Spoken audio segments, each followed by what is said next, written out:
کچھ ہمیں اپنی جو میموریز ہیں وہ ہمارے ساتھ شیئر کیجئے اور بتائیے کہ یہ کس طرح سے یہ سارا معاملہ ہوا، کس طریقہ سے پھر لوگ اس میں شامل ہوئے، یہ کہانی شروع کیسے ہوئی؟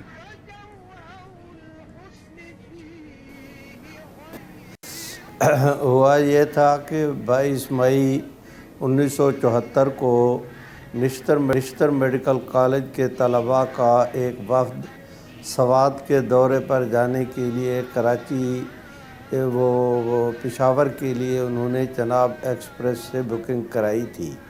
جس وقت وہ ٹرین چناب نگر کے اسٹیشن پر پہنچی تو قادیانی حضرات کی اس زمانے میں عادت تھی کہ اپ اور ڈاؤن پیسنجر ٹرینوں پر وہ لٹریچر تقسیم کرتے تھے۔ انہوں نے اپنا لٹریچر نشتر میڈیکل کالج کے طلباء کو دیا تو طلباء نے قادیانیوں کے اس لٹریچر کو دیکھ کر رد عمل کے طور پر ختم نبوت زندہ آباد، قادیانیت مرد آباد کے نعرے لگائے۔ قادیانیوں کے لیے یہ بات تشویش کا باعث تھی کہ کوئی کیوں کر جرأت کرے اس بات کی کہ ہمارے اسٹیشن پر ہمارے شہر میں ہمارے خلاف کوئی نعرہ لگے، تو وہ ان کا کوئی ایکشن لینا چاہتے تھے۔ 1 منٹ ٹرین کا سٹاپ تھا، وہ چلی تو طلباء دوڑ کر سوار ہو گئے اور یوں فساد ہوتے ہوتے رہ گیا۔ 29 مئی کو اس وفد نے اسی ٹرین کے ذریعے جس وقت واپس آنا تھا تو قادیانی قیادت کے مشورے سے، جو آگے چل کر پھر قادیانی جماعت کا لیڈر بھی بنا، ان کا نام نہاد خلیفہ میری مراد مرزا طاہر احمد سے ہے، تو اس کی سربراہی میں 2000 اوباش نوجوانوں نے جو لوہے کے مکے، یہ آہنی مکے، لوہے کے ہنٹر، ہاکییں، ڈنڈے اور سوٹیاں لے کر اسٹیشن پر موجود تھے، انہوں نے ان طلباء کو مارا، پیٹا، کسی کی ناک کی ہڈی ٹوٹی، کسی کی پسلی، کسی کا دانت ٹوٹا، کسی کا سر پھٹا، تو اس طرح کر کے اسٹیشن ماسٹر چونکہ اس وقت چناب نگر کا اس نام بھی روا تھا تو اس کا اسٹیشن ماسٹر قادیانی تھا، اس بندہ خدا نے 1 منٹ ٹرین رکنے والی ٹرین کو 1 گھنٹہ تک نہ چلنے دیا، جس کے نتیجے میں قادیانیوں نے مار مار کر ان طلباء کو ادمغا کر دیا۔ تو اس کے نتیجے میں پورے ملک کے اندر رد عمل کے طور پر تحریک چلی اور ہماری دینی قیادت نے تمام تر مسالک، اس میں دیوبندی، بریلوی، شیعہ اور اہل حدیث، تمام مکاتب بے فکر کی اس وقت جو پہلے درجہ کی قیادت تھی، ان کے مشورے کے بعد کال دی کہ ہماری جو ہے وہ گورنمنٹ سے مطالبہ ہے کہ ان کو غیر مسلم اقلیت قرار دیا جائے، ان قادیانیوں کے ساتھ ہماری کوئی ذاتی لڑائی نہیں۔ دیکھیے، ایک صاحب میرے نبی علیہ السلام کو معاذ اللہ گالی دیتے ہیں یا میرے والد کو لیے پھرتے ہیں UNO کے چارٹر کو، تو اگر کوئی شخص میرے نبی علیہ السلام کو گالی دے تو دنیا کا کوئی قانون نہیں کہ جو مجھے مجبور کرے کہ تم اس کے دروازے پر ضرور جاؤ۔ میں نہیں جاتا اس کے دروازے پر جو میرے مذہب کی توہین کا ارتکاب کرتا ہے۔ تو اگر دنیا کے کچھ حقوق ہیں تو ہمارے بھی، تو ہماری قیادت نے فیصلہ کیا کہ قادیانیوں سے الجھنے کی بجائے ہم قادیانیوں کے ہاں نہیں جاتے، وہ ہمارے ہاں نہ آئیں۔ تو یہ پرامن احتجاج ریکارڈ کرانے کا ایک آئینی راستہ تھا، جس کے اللہ تعالیٰ نے اتنی پذیرائی بخشی کہ کراچی سے لے کر خیبر تک تمام مکتبہ حیات کے لوگ اس تحریک کے اندر کشاں کشاں چلے آئے اور یوں حق تعالیٰ نے اس ایک پرامن تحریک کو جو ہے وہ اپنا اس طرح پروان چڑھنے کا موقع میسر فرما دیا جی۔ بالکل، آپ نے بڑی تفصیل سے یہ بات مولانا اللہ وسعہ، جس وقت یہ سارا واقعہ ہوا جو آپ نے ابھی بیان فرمایا، تو آپ اس وقت کہاں تھے؟ کس طرح سے آپ کو اطلاع ملی؟ پھر کس طریقے سے سارے اس معاملے کو آپ آگے لے کے چلے؟ اگر آپ اپنی میموریز ہمارے ساتھ اگر شیئر کر سکیں تو۔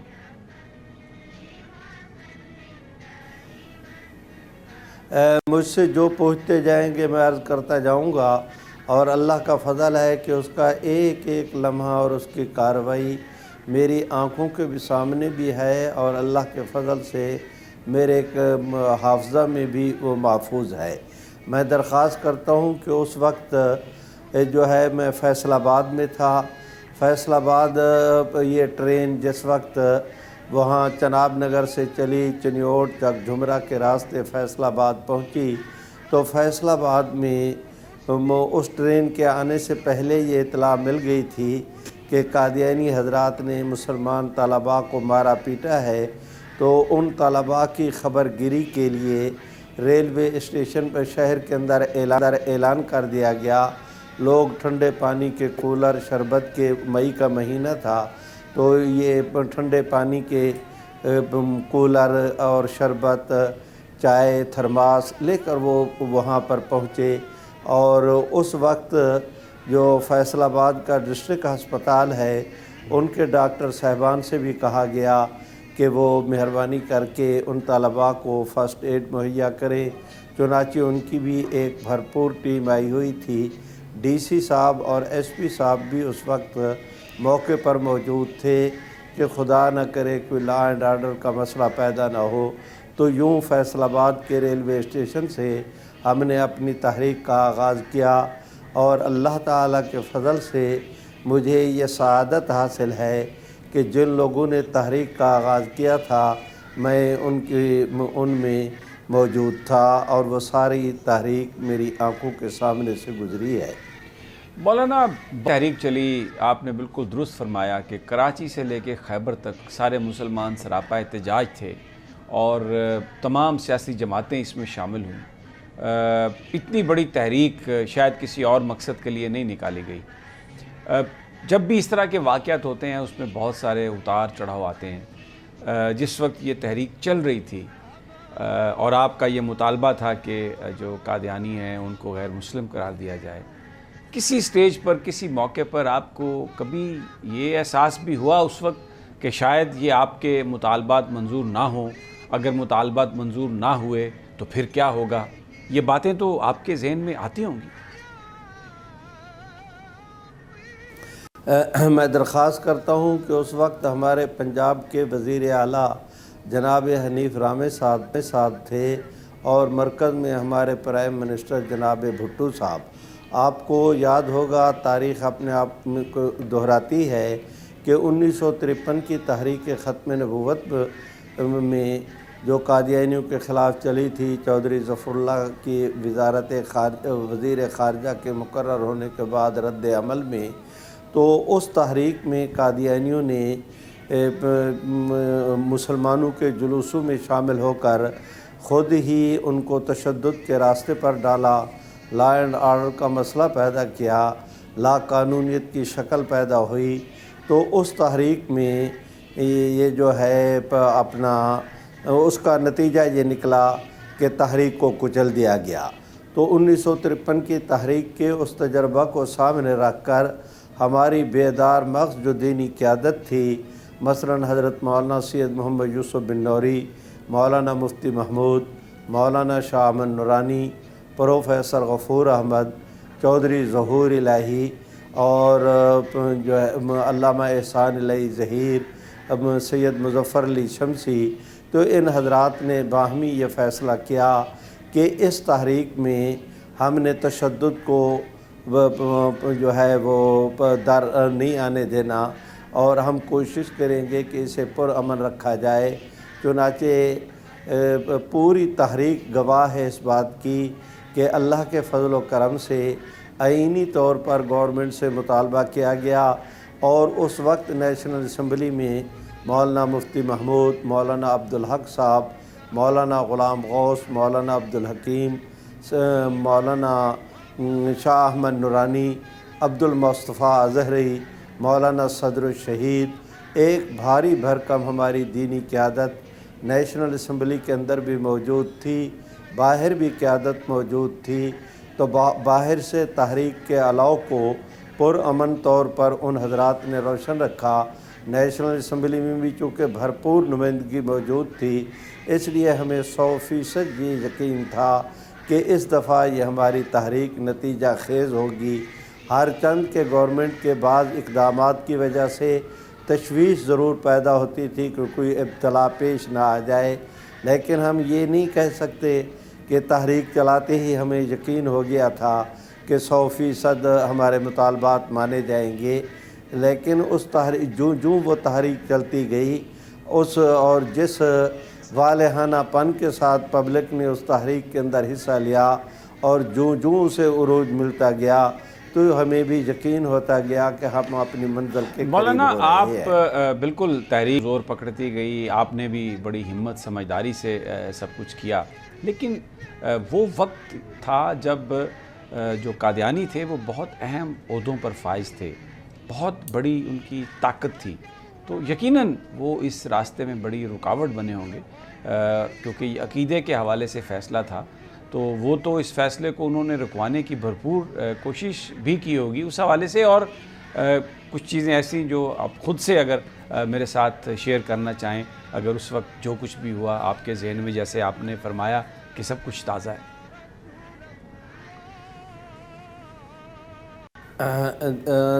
دیکھیے، یہ واقعہ 29 مئی کو ہوا اور جون کے پہلے ہفتے میں ہماری نیشنل اسمبلی میں ہمارا وفاق کا بجٹ پیش ہونا تھا، تو بھٹو صاحب نے اس دوران میں تقریباً 2 ہفتے گزرے اور انہوں نے تحریک کے بانک پن کو دیکھا، تو وہ اب ایک بالغ النظر محب وطن قومی رہنما تھے انٹرنیشنل فیم کے، وہ معاملے کی تہہ تک پہنچ گئے کہ اس مسئلے کو حل کیے بغیر اب کوئی چارہ نہیں۔ چنانچہ انہوں نے آئینی راستہ اختیار کیا کہ بجٹ کے منظور ہونے کے بعد ہم اسے نیشنل اسمبلی میں بحث کے لیے لے جائیں گے۔ اس وقت اکثریتی پارٹی پیپل پارٹی تھی، اس کے سربراہ جناب بھٹو صاحب تھے۔ انہوں نے بہت ہی بالغ نظری کے ساتھ اعلان کر دیا کہ میں اپنے تمام تر پارٹی کے اراکین اسمبلی کو پارٹی ڈسپلن سے جو ہے وہ آزاد کرتا ہوں۔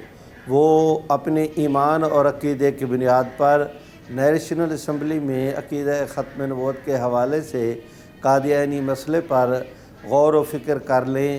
اس غور و فکر کے بعد جو ان کے ضمیر کا فیصلہ ہو وہ اس کے مطابق اپنا ووٹ کا حق استعمال کریں، پارٹی کی طرف سے ان پر کوئی پابندی نہیں ہوگی۔ اس سے ہمیں حوصلہ ملا اس حوالے سے کہ ایک اکثریتی پارٹی نے اپنے ممبروں کو آزاد کر دیا ہے اور وہ بالآخر ہیں تو مسلمان، تو انشاءاللہ نتیجہ صحیح نکلے گا۔ دوسرا یہ کہ جس وقت انہوں نے کہا کہ قادیانی مسئلے کو ہم نیشنل اسمبلی میں لے جائیں گے، تو اس وقت خود قادیانی جماعت نے درخواست پیش کی تھی۔ میری مراد ہے اس وقت قادیانی جماعت کا چوتھا جو سربراہ تھا مرزا ناصر احمد، ان کے دستخطوں کے ساتھ پرائم منسٹر کو، وفاقی ہمارے لا منسٹر جناب عبدالحفیظ پیر زادہ کو اور نیشنل اسمبلی کے سیکرٹری جنرل کو انہوں نے درخواستیں بھجوائیں کہ اگر آپ قادیانی مسئلے پر نیشنل اسمبلی میں بحث کرانا چاہتے ہیں تو ہمیں بھی بلا کر موقع دیا جائے کہ ہم اپنے عقیدے کی وضاحت کر سکیں۔ اگر آپ نے ہمارے موقف کو نہ سنا تو وہ آپ کا فیصلہ یک طرفہ فیصلہ ہوگا۔ جناب بھٹو صاحب نے یہ درخواست پڑھنے کے بعد حزب اختلاف میں سے مولانا مفتی محمود، نورانی میاں، پروفیسر غفور احمد، ان حضرات کو بلایا اور مذاکرات کیے۔ ان کی رائے یہ تھی کہ شاید مولوی صاحبان قادیانیوں سے اتنی الرجی ہیں کہ ان کو سامنے بٹھانے پر راضی نہ ہوں، لیکن ہماری قیادت نے بڑی فراخ دلی کے ساتھ کہہ دیا کہ آپ ان کو نیشنل اسمبلی میں بلائیں، دنیا دیکھے گی کہ ہم اسمبلی میں رحمت عالم کی ختم نبوت کی خدمت اور اس کی وکالت کا حق ادا کریں گے۔ بھٹو صاحب اس پر ششدر بھی ہوئے، انہیں اس پر خوشی بھی ہوئی، چنانچہ قادیانیوں کو بلایا گیا۔ یہاں پر گو آپ نے مجھ سے پوچھا نہیں، لیکن ایک ضروری ہے کہ جس وقت فیصلہ کر لیا اپوزیشن اور گورنمنٹ نے کہ قادیانیوں کو بلانا ہے، تو ایک آئینی مشکل کھڑی ہو گئی، وہ یہ کہ قادیانی اسمبلی کے ممبر نہیں، تو وہ اسمبلی کے فلور کو کیسے استعمال کریں۔ تو اس کا حل یہ نکالا گیا کہ پوری اسمبلی کو ایک کمیٹی کے اندر منتقل کر دیا گیا کہ اسمبلی کے ارکان وہ جیوری کے گویا ارکان ہوں گے اور ان کے جو سپیکر ہیں وہ اس کمیٹی کے چیئرمین ہوں گے، قادیانی بطور گواہ کے پیش ہوں اور یہ اسمبلی کے ممبران ان سے سوال کرے۔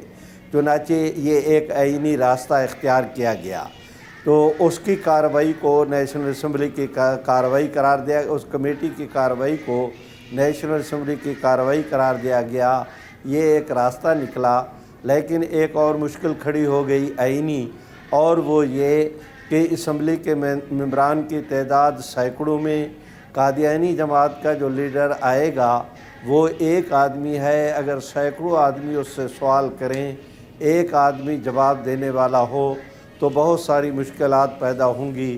اس کا حل یہ نکالا گیا کہ اس کمیٹی میں سے پوری اسمبلی کو جو کمیٹی میں تبدیل کیا گیا تو اس میں سے 6 آدمیوں کی ایک سب کمیٹی بنائی گئی کہ یہ اسمبلی کے ممبران تحریری طور پر اپنے سوالات لکھ کر اس سب کمیٹی کو دیں، یہ اس سے چھانٹی کرنے کے بعد سوالات اٹارنی جنرل کو دے اور وہ اٹارنی جنرل صاحب پھر اپنی ثوابدید پر ان سوالوں میں سے جو چاہیں پھر مرزا ناصر احمد پر وہ سوال کریں۔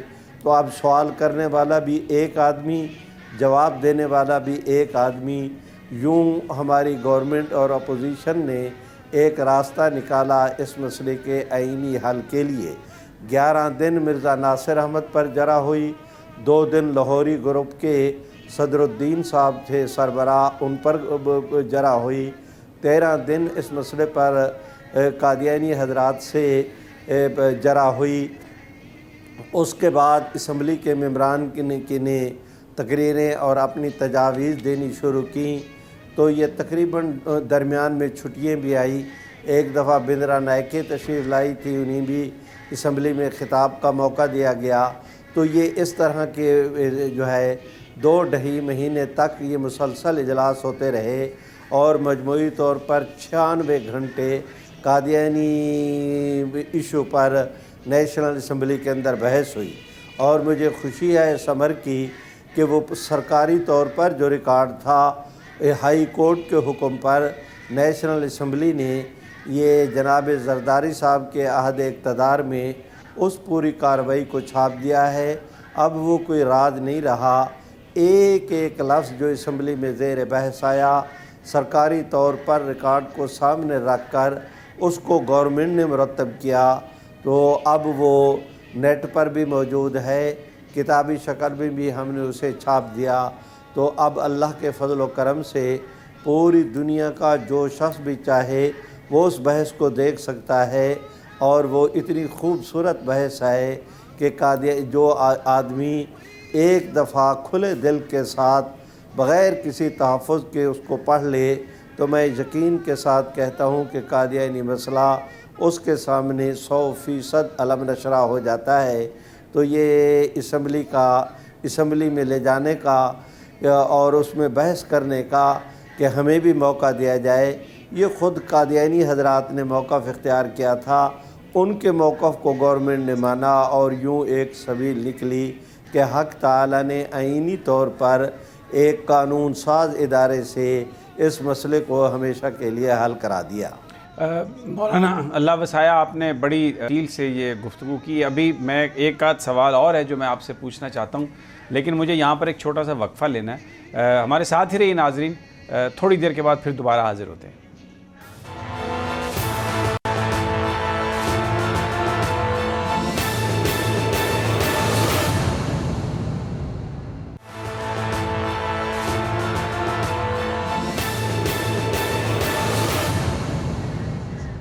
ویلکم بیک ناظرین، ہم بات کر رہے ہیں آج کے دن کی، ایک تاریخی حیثیت ہے، اور 1974 میں آج کے دن قادیانیوں کو غیر مسلم قرار دیا گیا۔ بڑی ایک جدوجہد تھی۔ بریک پر جانے سے پہلے آپ نے مولانا اللہ وسعہ سے سنی ساری گفتگو کہ کس طریقے سے یہ آبجیکٹیو اچیو کیا گیا۔ ابھی بھی مولانا میرے ساتھ ہیں۔ مولانا، ایک سوال صرف آپ سے کرنا چاہتا ہوں کہ ختم نبوت کا تو حل ہوا معاملہ، پھر یہ جو اس وقت ناموس رسالت کا ایک مسئلہ ہے، اور کچھ تو یہ حل ہو گیا, کوئی قوانین بن گئے, لیکن ابھی بھی یہ مسئلہ ہے. اس کو بھی پھر آپ سمجھتے ہیں کہ ایک اتحاد سے ہی, متحد ہو کر ہی اس کو حل کیا جا سکتا ہے؟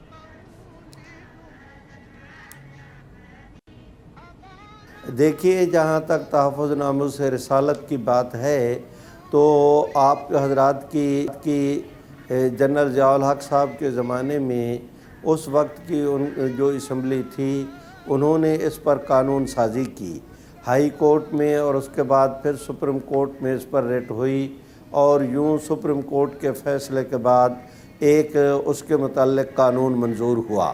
وہ دن جائے, آج کا دن آئے, تو یہ جو باہر کی قوتیں ہیں ان کا مطالبہ یہ ہے بالخصوص مسیحی حضرات کا کہ اس قانون کو ختم کیا جائے. پہلے تو ان مسیحی حضرات کو کوئی سمجھائے کہ سیدنا مسیح علیہ السلام کی عزت و ناموس کے خلاف یہودیوں نے نبی اکرم کے زمانہ سے پہلے ایک موقف اختیار کیا. وہ ان کے خاندان پر جرح کرتے تھے, مسیح علیہ السلام کی والدہ پر غلط الزام لگاتے تھے. قرآن مجید نے اس کی صفائی دی. آج کیا کیا جائے دنیا میں اس امر کا کہ جو لوگ مسیحی حضرات کے نبی سیدنا مسیح علیہ السلام پر الزام لگاتے تھے یہودی, مسیحیوں کی ان کے ساتھ دوستی ہے, اور جنہوں نے مسیح علیہ السلام کی صفائی کا موقف اختیار کیا اور سیدہ مریم کی عزت و ناموس کے پھریرے کو بلند کیا, ان مسلمانوں کے سے مسیحی دوست ان کا شکریہ ادا کرنے کی بجائے آج گویا ان سے یہ مطالبہ کرتے ہیں کہ ہم تمہارے نبی علیہ السلام کو جتنی چاہیں گالیاں دیں, تمہارا آئین اس میں رکاوٹ نہ ہو. ہمارے لیے مشکل یہ ہے کہ جس آدمی کے اوپر کیس دائر ہوتا ہے عدالت فیصلہ کرتی ہے, یورپی یونین قراردادیں منظور کرا کے ان ملزمان کو رہا کرا لیتی ہے, اور اس کا نقصان یہ ہوتا ہے کہ باہر کے یہ ہمارے ملک کے اندر رہنے والے غیر مسلم بالخصوص مسیحیوں کو یہ راستہ نظر آ گیا کہ جس نے باہر کی دنیا کا ویزا حاصل کرنا ہے اس کے لیے شارٹ کٹ راستہ یہ ہے موٹر وے کی طرح کہ معاذ اللہ پیغمبر اسلام کو گالیاں دیتے جاؤ اور باہر کے ویزے حاصل کرتے جاؤ. چنانچہ کچھ عرصہ پہلے یہ سب سے آخر کے اندر ابھی حالیہ طور پر کہ 2-4 ہفتے پہلے کی بات ہوگی, وہ ایک شفقت صاحب اور اس کی اہلیہ شگفتہ کو رہا کرایا گیا. یہ دونوں گوجرے کے رہنے والے تھے. انہوں نے اپنے موبائل فون سے پیغمبر اسلام کی اہانت پر مبنی اتنا خطرناک اور غلیظ قسم کا میسج بھیجا. یہ دونوں وہ میسج ٹریس ہوا, پکڑے گئے, اور یہ موبائل کمپنی نے اس کا پورا ڈیٹا دیا, اس کے اوپر دستخط کیے, اور ایس پی سطح کے افسر نے اس کیس کو دیکھنے کے بعد پرچے درج کرنے کا آرڈر ہوا. ایس پی نے اس کی انکوائری کی. انہوں نے ان سے پوچھا کہ آپ نے یہ میسج کیا, تو میاں بیوی دونوں نے تسلیم کیا کہ ہم نے میسج کیا. ان سے پوچھا گیا کہ تم نے پیغمبر اسلام کی اہانت کیوں کی؟ واضح طور پر انہوں نے اقبال جرم کیا کہ ہم نے محض اس لیے کیا کہ باہر کی دنیا کا ہمیں ویزا مل جائے. چنانچہ یہ بات ریکارڈ پر ہے. تو یہ ہماری حکومت کا فرض بنتا ہے, ایک بھی ملزم کو اگر بروقت سزا مل جاتی ہمیشہ کے لیے یہ راستہ بند ہو جاتا.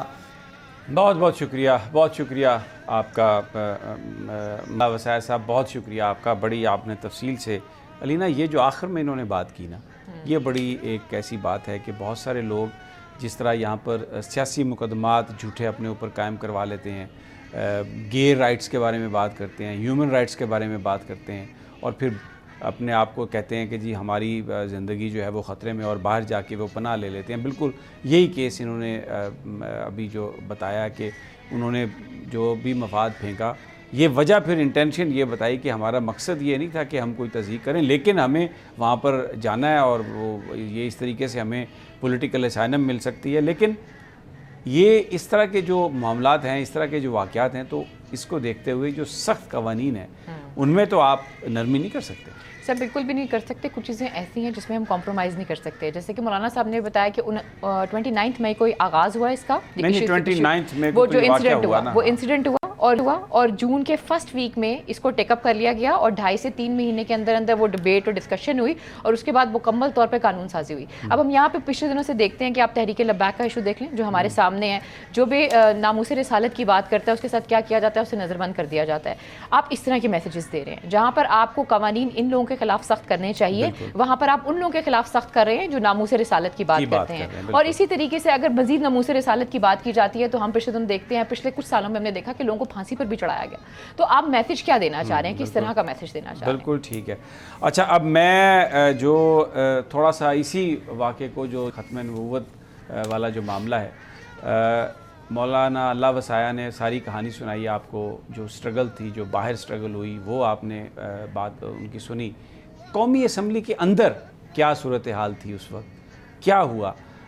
بہت ہم نے کوشش کی, ہمیں ویڈیوز تو نہیں مل سکیں, ہم نے بڑی اس میں ریسرچ کی, لیکن مولانا مفتی محمود جن کو یہ اعزاز حاصل ہے کہ انہوں نے حزب اختلاف کی طرف سے اور حزب اقتدار کی طرف سے وہ نمائندہ بنے, اور مرزا ناصر کے ساتھ انہوں نے وہاں پر وہ جو مناظرہ ہوا, جو بھی گفتگو ہوئی, وہ کس طریقے سے یہ سارا معاملہ آگے لے کے چلے.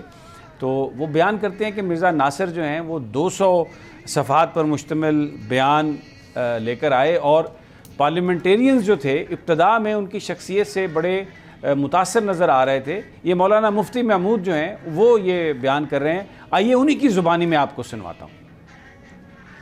مولانا مفتی محمود یہ بھی بیان کرتے ہیں کہ کیونکہ اگر آپ کسی قادیانی سے بات کریں تو وہ آپ کو گفتگو میں الجھانے کی کوشش کرتے ہیں, بیچ میں ایک لے آتے ہیں کہ جی مرزا جو ہے وہ امتی نبی تھا. اب یہ امتی نبی کیا چیز ہے, کس طریقے سے وہ جو معصوم مسلمان ہیں ان کے ذہنوں سے کس طرح کھیلتے ہیں, کس طرح انہیں گھیرتے ہیں. اور یہ معاملہ مولانا مفتی محمود اس کی, کیونکہ وہ صاحب علم تھے, وہ اس معاملے پر بالکل چاہتے تھے کہ مرزا ناصر کلیئرٹی کے ساتھ بات کرے تاکہ ممبران کو پتہ چل سکے. انہوں نے کس طرح سے گفتگو کی, آئیے یہ بھی مولانا مفتی محمود کی زبانی سنتے ہیں. پہلا سوال ہم نے ان سے کہا کہ آپ مرزا صاحب کے بارے میں کیا کہتے ہیں, وہ کون تھے؟ اس نے جواب میں کہا کہ وہ امتی نبی تھے. اس سے پوچھا کہ امتی نبی کسے کہتے ہیں؟ اس نے کہا کہ جناب نبی کریم علیہ الصلوۃ والسلام کی امت میں سے کوئی فرد آپ کا اتباع کرتے ہوئے جب نبوت کا مقام حاصل کر لیتا ہے آپ کے اتباع سے, آپ کی امت میں کا ایک فرد, تو اسے امتی نبی کہتے ہیں. یہ مقام انہیں حاصل تھا. اس سے پوچھا کہ کیا مرزا صاحب سے پہلے 1300 سال میں کوئی شخص اور بھی امتی نبی بنا؟ اس نے کہا نہیں. ہم نے کہا کہ حضرت صدیق اکبر رضی اللہ تعالی عنہ وہ بھی کیا آپ کے اتباع سے اس مقام کو حاصل کر چکا تھا یا نہیں؟ انہوں نے کہا نہیں. جناب ہمارے فاروق رضی اللہ تعالی عنہ کیا وہ بھی امتی نبی تھے؟ کہا نہیں. حضرت عثمان غنی رضی اللہ تعالیٰ عنہ نہیں. حضرت علی کرم اللہ وجہ کہا نہیں. اب جو سنی ممبر تھے وہ تو اس سے متاثر ہوئے کہ اچھا یعنی یہ مرزا کو خلفائے اربعہ سے افضل سمجھتا ہے. وہ تو تھوڑا سا منحرف ہو گئے. پھر نے پوچھا کہ کیا حضرت حسن رضی اللہ تعالیٰ عنہ وہ بھی امتی نبی تھے؟ کہا نہیں. حضرت حسین رضی اللہ تعالیٰ عنہ کہا نہیں. شیعہ اس سے متنفر ہو گئے. آپ نے مولانا مفتی محمود کی گفتگو سنی کہ اس وقت جو ایک ماحول تھا, کیونکہ جو قادیانی تھے وہ ہماری سوسائٹی کا حصہ تھے اور اپنے آپ کو بہتر مسلمان سمجھتے تھے, تو وہ جو سنی ممبران تھے اور جو اہل تشیع تھے ممبران, ان کو یہ بتانے کے لیے کہ یہ بنیادی طور پر سوچتے کیا ہیں, کس طریقے سے سوچتے ہیں, تو وہ امتی نبی کے معاملے پر جو مولانا کے سوالات تھے, ان سوالات نے شیعہ ممبران کو اور سنی ممبران کو یہ باور کرایا, اس بات کا انہیں احساس دلایا کہ یہ مرزا ناصر جو بات کر رہا ہے یا جس عقیدے کی بات کر رہا ہے در حقیقت اس کا اسلام سے کوئی تعلق نہیں ہے اور یہ ایک ڈسٹورشن ہے.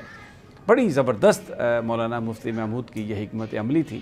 اور مجھے یہاں پر ایک چھوٹا سا وقفہ لینا ہے, لیکن جب میں واپس آتا ہوں تو میں آپ کو مولانا مفتی محمود کی گفتگو کے کچھ اور حصے بھی سنواؤں گا جس میں وہ ختم نبوت کے معاملے پر بات کر رہے ہوں گے، اور مرزا جو غلام محمد جو بھی قادیان کا جو بھی ان کا جو بڑا ہیڈ ہے اس کے حوالے سے کہ اگر اس پر یقین نہ ہو تو کیسے آپ دائرہ اسلام سے خارج ہوتے ہیں یا نہیں ہوتے، جو ان کا قادیانیوں کا جو عقیدہ ہے اس کے مطابق۔ لیکن یہ سب ایک چھوٹے سے وقفے کے بعد۔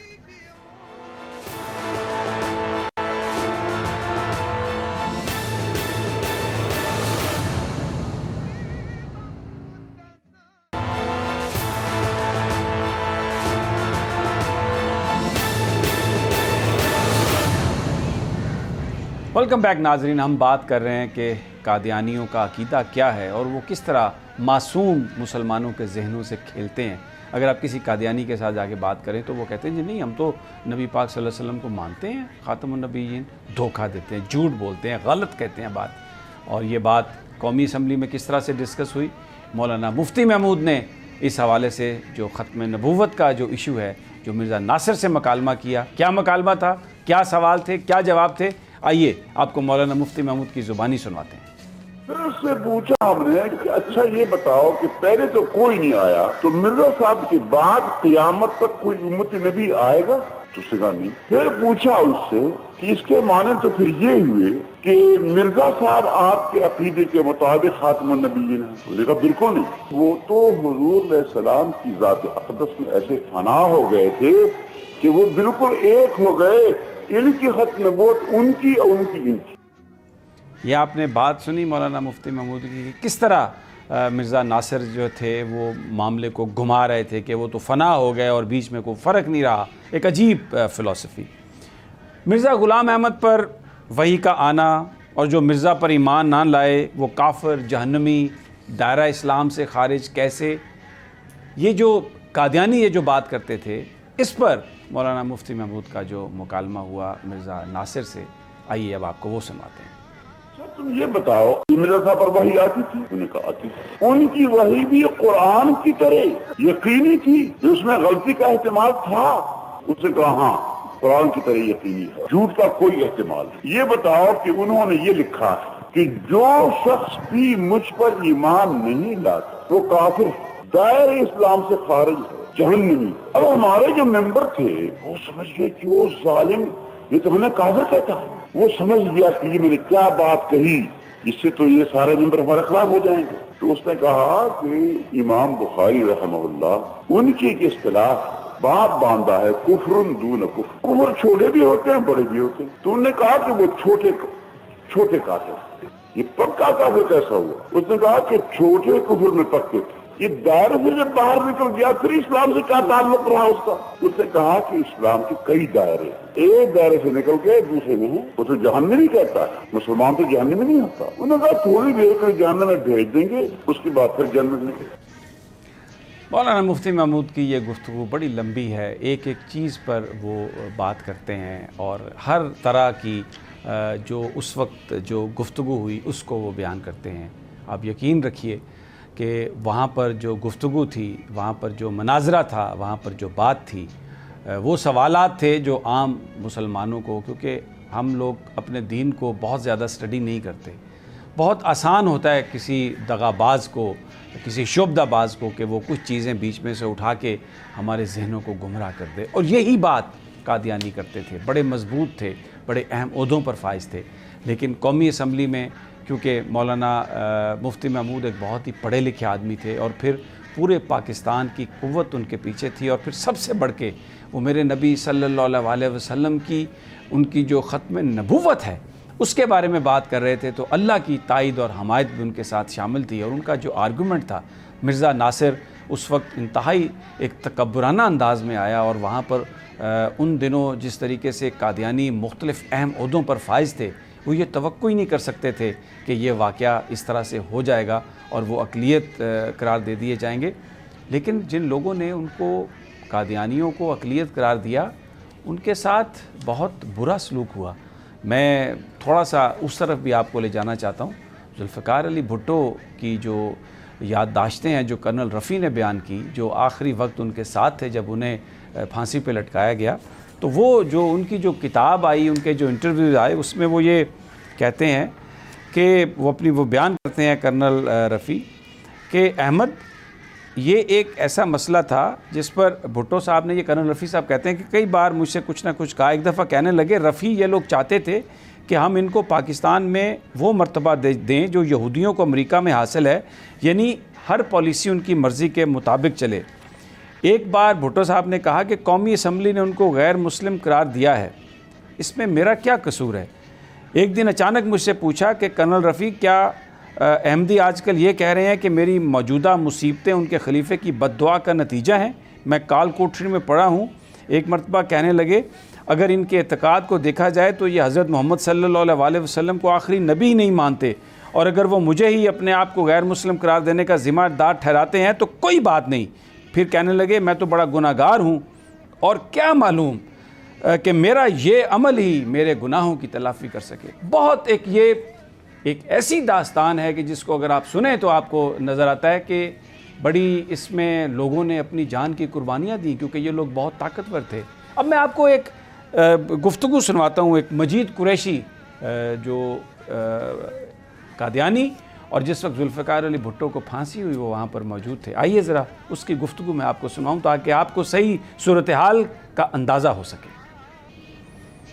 یعنی ان کا قادیانی یہ کہتے ہیں کہ کیونکہ ان کو غیر مسلم قرار دیا گیا، اقلیت قرار دیا گیا، اس لیے ان کے خلیفہ کی بد دعا لگی. حالانکہ یہ بات ایسے نہیں ہے. میرا یہ عقیدہ ہے جس طرح بھٹو نے کہا، میں یہ سمجھتا ہوں کہ میرے نبی کی نام کی حفاظت کے لیے، ختم نبوت کی حفاظت کے لیے جس نے بھی جان دی وہ جنتی ہے، وہ بالکل جنتی ہے.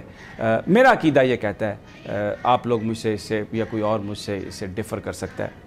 میں یہاں پر ایک بڑی اہم بات کہنا چاہتا ہوں، اس سے بیشتر کہ میں لینا آپ کی طرف آؤں.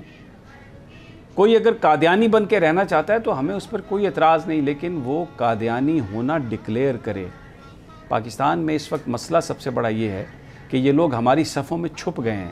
یہ قادیانی ہیں، یہ پاکستان میں بڑے اہم عہدوں پر کل بھی فائز تھے، آج بھی فائز ہیں. اب یہ اپنے آپ کو چھپاتے ہیں، لیکن اس ملک کے قانون میں تبدیلیاں کرواتے ہیں.